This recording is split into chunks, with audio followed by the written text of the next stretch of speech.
नमस्कार दोस्तों। जम्मू के एक छोटे से गांव में एक बहुत सालों पुरानी झील मौजूद है। सबसे डरा देने वाली बात यह है कि यह झील किसी भी एंगल से नॉर्मल झील नहीं, बल्कि यह खतरनाक भूतिया झील है। इस झील का ना जाने कितने लोग शिकार जाने अनजाने में बन गए हैं। आज जिस घटना की कहानी हम आपके सामने लेकर आ गए हैं, वो घटना भी उसी झील से जुड़ी हुई है। राहिल नाम का एक साधारण सा लड़का अच्छी खासी अपनी जिंदगी जी रहा था। कभी सोचा नहीं था कि मैं भी उसके चंगुल में चपेटे में फंस जाऊंगा और मेरे साथ इतना कुछ हो जाएगा। आइए क्या कुछ हुआ उसके साथ जिया की जुबानी फुल डिटेल में ये कहानी जानते हैं। ये जो घटना घटी थी राहिल के साथ आज से कुछ साल पहले घटी थी। राहिल जम्मू के अंदर एक छोटा सा गांव है बदलवास नाम का, वहां का रहने वाला है।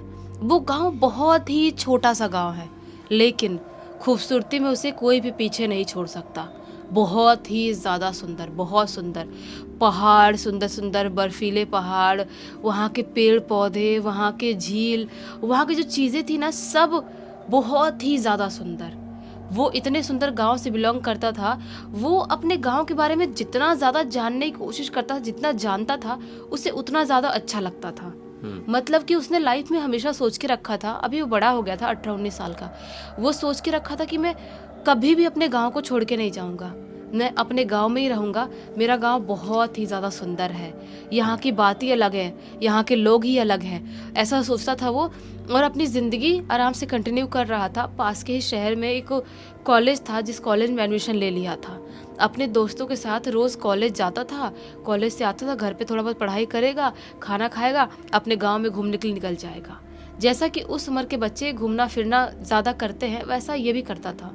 इसके दोस्त लोग भी इसके साथ बहुत एक्सपेरिमेंट करते थे, कहीं पर भी घूमने के लिए अपने गांव किसी भी कोने में निकल जाते थे। लेकिन ये ना एक झील के बारे में बताता था अपने दोस्तों को। यार, वो जो अपने गांव के बाहर वाला झील है, उस झील पे चले क्या घूमने। जब भी ये बात अपने दोस्तों से बोलता था राहिल, उसके दोस्त मना कर देते थे। बोलते थे, नहीं नहीं भाई, तेरे घर वालों ने क्या तुझे बताया नहीं है कि वो झील के किनारे दिन में भी नहीं जाना है, शाम तो दूर की बात है। राहिल बोलता है, बताया तो है यार, घर वालों ने बताया, इनफैक्ट गांव वालों ने भी बताया है कि वो झील भूतिया है, पता नहीं कौन सी आत्मा वहाँ पर घूमती है, किसी का पता नहीं क्या क्या बिगाड़ देती है। लेकिन मैं नहीं मानता। मैं जिस चीज़ को कभी देखा नहीं हूँ लाइफ में, मैं उस चीज़ को कैसे मानूँ। मैंने आज तक कोई भी भूत प्रेत आत्मा पिशाच, कोई भी चुड़ैल जिन, कुछ नहीं देखा मैंने आज तक, तो मैं क्यों मानूँ। और जो चीज़ें दिखाई नहीं देती उसको मानने की ज़रूरत भी नहीं है। ऐसा बोलते हैं अपने दोस्तों से। दोस्त लोग बोलते हैं, भाई ये जो फिल्मी डायलॉग तू मार रहा है ना, वो ठीक है, मारने के लिए फिल्मी डायलॉग ठीक है, लेकिन अगर तू सोच रहा है वहाँ जाने के लिए, तो वो बिल्कुल भी मत सोचना, बिल्कुल भी सही नहीं रहेगा तू वहाँ पर जाएगा। राहिल बोलता है, क्यों नहीं जाऊंगा, तुम लोग भी चलोगे मेरे साथ। मैं तुम लोग को प्रूव करना चाहता हूँ कि वहाँ पर कोई भी ऐसी आत्मा नहीं रहती, गांव वालों का वहम है। लेकिन इसके दोस्त लोग बोलते हैं, नहीं नहीं भाई, तुझे कुआं में कूदना है, खुद के पैर पे कुल्हाड़ी मारना है तो खुद मार, हम नहीं मारेंगे, हम तो नहीं जाएंगे। ये अपने दोस्तों को बहुत बोलता है, बहुत रिक्वेस्ट करता है, चल लो ना यार, प्लीज़ चल लो ना यार। कोई भी एक भी उसका दोस्त रेडी नहीं होता है जाने के लिए, एक भी नहीं। ये अब 2-4 दिन इसकी ज़िंदगी का ऐसे ही निकल जाता है कि यार कोई जा नहीं रहा है साथ में। देखता हूँ अभी एक दिन अकेले ही चले जाऊँगा। और मैं बोल रहे दोस्त लोग कि दिन में भी लोग वहाँ पर नहीं जाते, कभी चले भी गए तो कुछ महसूस होता है, लेकिन दिखाई तो आत्माएं रात में ही देती होंगी। जितनी फिल्में दिखाया गया है, जितनी चीज़ें का हमको पता है कि जो आत्माएं होती हैं वो रात में दिखाई देती होंगी, तो मैं रात में ही जाऊँगा। ये इतने दिन इसके निकल गए और आती है अमावस की रात। अमावस की रात आती है, और अमावस की रात के बारे में इसने बहुत सुना था। इसने सुना था कि ये जो रात होती है, ये नॉर्मल रात नहीं होती, जो लोग मानते हैं उनके हिसाब से ये बहुत ही काली रात होती है, जिस रात को बहुत सारी शैतानी शक्तियाँ, आत्माएं अपने घर से, जहाँ पे वो कैद रहती है, वहाँ से बाहर निकलती हैं और एक रूह की, एक आत्मा की तलाश करती हैं। तो ये आत्माएं आत्माओं की तलाश करती है? हाँ, क्यों? आत्मा यानी कि हमारे शरीर की आत्मा, ऐसे मतलब टाइप। अच्छा, मतलब शरीर की तलाश करती है, ऐसा हाँ हाँ, कहना सही रहेगा। हाँ, फिर? कि वो मतलब कि हमारी आत्मा को अपने चंगुल में करके और वो उसको ख़त्म कर दे, ऐसा चाहती हैं वो आत्माएं। अच्छा, हाँ। तो ये जो था अपना राहिल, वो सोच लिया था कि आज अमावस की रात है और आज ही मैं जाऊंगा। अपने घर वालों को, दोस्तों को कुछ नहीं बताता है, किसी को कुछ नहीं बताता है।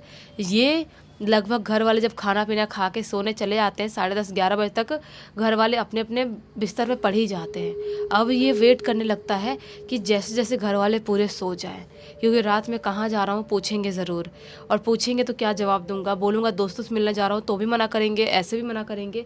और ये टाइम चल रही थी बहुत ठंड वाली, अच्छी खासी ठंड पड़ रही थी, और जम्मू में ठंड तो पड़ती ही है, ऐसा वाला टाइम था। तो ये इंतज़ार करने लगता है। घर वाले भी ठंड इतनी लग रही थी कि सो ही जाते हैं, 11:30-12 बजे तक सो जाते हैं। ये अपने घर से बाहर निकलता है, अपनी बाइक की चाबी तो रखा ही था, बाइक की चाबी लेता है, बाइक स्टार्ट करता है और अपने घर से निकल जाता है उस झील पर जाने के लिए। उस झील का नाम लोगों ने रोहिणी झील रख दिए थे, जैसे कि वहाँ पे कोई रूह रहती है तो रोहिणी झील रख दिए थे। तो वो अपने बाइक से फटफट फटफट स्टार्ट करते हुए अपने गांव से गुजरते हुए उस झील के पास पहुंच जाता है।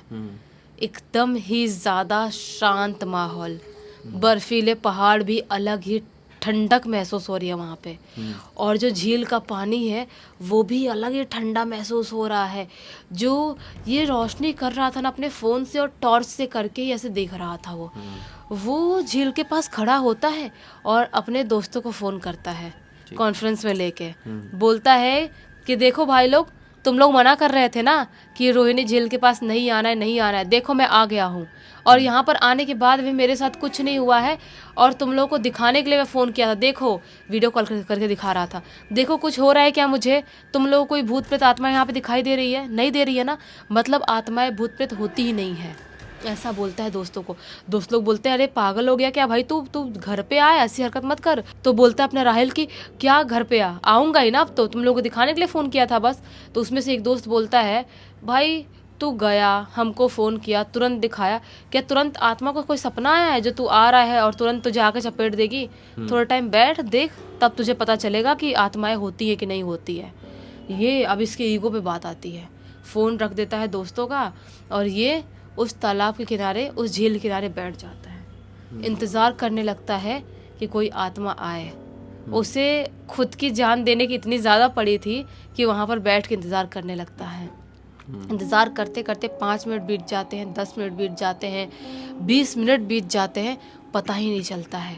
आधे घंटे बीत जाते हैं, आधे घंटे बाद उसको जब थोड़ी थोड़ी सा नींद आने ही वाली रहती है कि अचानक से जो झील का पानी था उसमें ज़ोर ज़ोर से बुलबुले उगने लगते हैं, जैसा कोई डूब रहा है, फड़फड़ा रहा है, वैसे बुलबुले उगने लगते हैं। अचानक से उसकी आंख जो ऐसे से होती है ऐसे झटके में होती है, आंख खुलती है, वो पानी की तरफ देखता है तो क्या पाता है कि पानी में अजीब से बुलबुले हो रहे हैं, जैसे कि कोई डूब रहा है। ये चिल्लाता भी है, हेलो कोई है क्या अंदर पानी में, कोई डूब रहा है क्या, हेलो कोई है क्या अंदर? लेकिन किसी की भी आवाज़ बाहर नहीं आती है, झील के अंदर सिर्फ बुलबुले उग रहे थे। अभी ये इसको थोड़ा सा डर लगता है, इसको इतना डर लगता है कि यार बहुत लिमिट क्रॉस ठंड है, और इतनी लिमिट क्रॉस ठंड में कोई पानी में क्यों इस वक्त पे कूदेगा, कोई पागल ही होगा जो पानी में कूद, इतने ठंडे पानी, बर्फीले से ठंडे पानी में, क्योंकि ये जो झील था चारों तरफ बर्फ़ के पहाड़ से घिरा हुआ, एक बीच में झील था, ऐसा वाला था।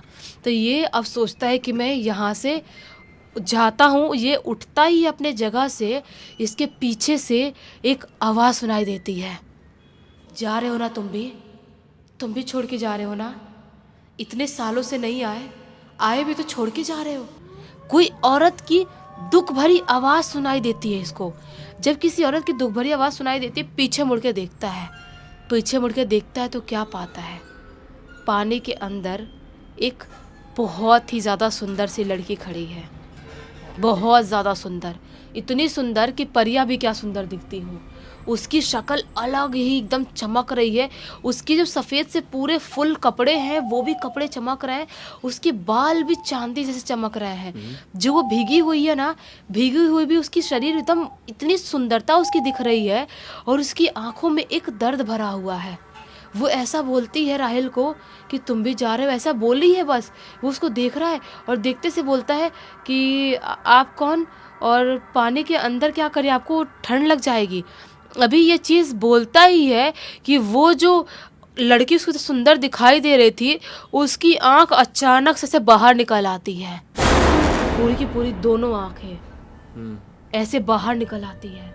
हम्म। उसका चेहरा धुंधला हो जाता है, उसका शरीर धुंधला हो जाता है। वो देखता है उसके पैर और उसके शरीर के नीचे बनावट की तरफ तो क्या पाता है, उसके पैर तो हवा में ऐसे तैर रहे हैं पानी के ऊपर।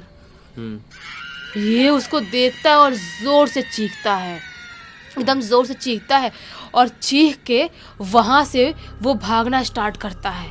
अपने दोस्तों को फ़ोन लगाता है, कॉन्फ्रेंस में ही जो भी बोलो लगा हुआ था ऑलरेडी पहले से, उसमें ही फ़ोन लग जाता है। एक दो दोस्त फ़ोन उठाते हैं और जैसे ही फ़ोन उठाते हैं वैसे ही चिल्लाते हुए घबराते हुए बोलता है, मुझे बचा लो, यहाँ पर कोई बहुत ही भयानक चुड़ैल है, ये झील में सच में कोई चुड़ैल रहती है, मुझे मार डालेगी, मुझे बचा लो। ऐसा ऐसा बोल रहा है। दोस्त लोग बोलते हैं, भाई भाग, तू वहाँ पे क्या कर रहा है। ये अपना बाइक स्टार्ट करने की कोशिश कर रहा है, भागते भागते बाइक के पास आया था लेकिन बाइक स्टार्ट नहीं हो रही है। अभी भी दोस्त उसके वैसी कॉल में लगे हुए, हाथ में ऐसे फ़ोन रखा हुआ है, बाइक स्टार्ट करने की कोशिश कर रहा है। तभी अचानक से इसके पीछे से वही लड़की जोर से स्पीड में उड़ते हुए आती है और इसको बहुत जोर से मारती है। इसके जो दोस्त लोग थे ना कॉल पे, शायद उन्होंने भी उस लड़की को देखा होगा। वो फ़ोन उसके हाथ से गिरता है और उसके बाद फ़ोन ऑफ। मतलब ये सब वीडियो कॉल में थे, वीडियो कॉल में कॉन्फ्रेंस में थे, फ़ोन ऑफ। अब जो दोस्त थे बहुत ज़्यादा घबरा जाते हैं कि क्या हो गया, उसको मारने जैसे करी थी, कुछ तो हुआ था, वो कौन सी अजीबोगरीब टाइप की चुड़ैल थी, लड़की थी, क्या थी, समझ में नहीं आ रहा है। ये उठते हैं, अपने घर वालों को, लड़के लोग उठाते हैं, गांव वालों को उठाते हैं और 15-20 आदमी लोग गांव से उस झील की तरफ आते हैं। उसी रात में, जो कभी भी शाम होते से ही वहाँ पर भटकना लोग बंद कर देते, दिन में भी नहीं जाते थे, इतने सारे लोग उस झील के किनारे आते हैं। वहाँ पर आते हैं झील के किनारे तो क्या पाते हैं, जो राहिल है उसका शरीर झील के पानी के ऊपर तैर रहा है। उसका शरीर ऐसे तैर रहा है। वो बाइक के पास नहीं है। दोस्तों ने वीडियो कॉल में देखे थे, बाइक के पास था वो। बाइक स्टार्ट कर, बाइक दूर गिरी पड़ी थी और यहाँ पर पानी में तैर रहा था। जल्दी जल्दी जल्दी सब मिलकर निकालते हैं उसको, बाहर निकालते हैं, उसकी सांस चेक करते हैं, शायद उसकी सांस रुक चुकी थी। जल्दी जल्दी हॉस्पिटल लेके जाते हैं, एडमिट करवाते हैं, लेकिन डॉक्टर बोल देते हैं, आई एम सॉरी, ये नहीं रहे, ये मर चुके हैं। दोस्त लोग जो भी नज़ारा देखे थे पूरे गांव वालों को सबको बता देते हैं कि ऐसा ऐसा यहाँ पर हुआ था। जब इसकी एक दोस्त था इसका, इरफान नाम का, उसकी अपनी मम्मी से पूछता है कि मम्मी राहिल के साथ कैसे क्या हो गया, कौन थी वो लड़की, हमने देखा था उसको, सारी बहुत अजीब सी दिखाई दे रही थी वो। उसकी मम्मी बोलते, बेटा तुम लोगों को नहीं पता उसके बारे में, वो जो लड़की है उसकी कहानी 1962 से स्टार्ट है। ये बोलता है 1962, मतलब 1962 से पहले वो झील नॉर्मल था। मम्मी बोलती है इरफान की, हाँ बेटा बिल्कुल नॉर्मल था। 1962 के टाइम में क्या हुआ था कि एक लड़की रहती थी झील के पास, एक छोटा सा झोपड़ी टाइप का घर था। उस लड़की का नाम था ज्योति। उसके आगे पीछे घर वाला कोई भी नहीं था। उस बहुत इतनी ज़्यादा सुंदर थी कि एक लड़का उसे देखता है और उसको बहुत सुंदर लग जाती है। वो लड़के का नाम था सूरज। वो जो लड़का था वो आर्मी में था।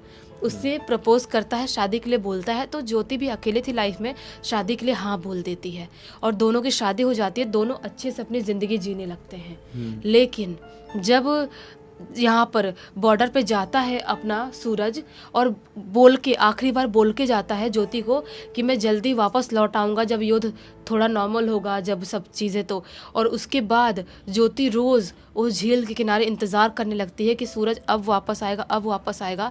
लेकिन बहुत दिन हो जाते हैं, महीने हो जाते हैं, सूरज वापस नहीं आता है। रोज़ शाम को ज्योति झील के किनारे बैठ के सूरज का इंतज़ार कर रही थी कि आएगा आएगा, लेकिन युद्ध रुक ही नहीं रहा है और सूरज घर आ ही नहीं रहा है। एक दिन अचानक से वो झील किनारे बैठी हुई थी, 2-3 औरतें भागते उसके पास आती हैं रोते हुए और बोलती हैं, बेटा ज्योति घर चल, खबर आई है कि सूरज मिल नहीं रहा है, उसका शरीर तक नहीं मिल रहा है, शायद वो शहीद हो चुका है। उसका शरीर नहीं मिल रहा है और बहुत खतरनाक तरह से युद्ध कुछ हो रहा था, तो वो शहीद हो चुका है, बेटा घर चल, अब इंतज़ार छोड़ दे।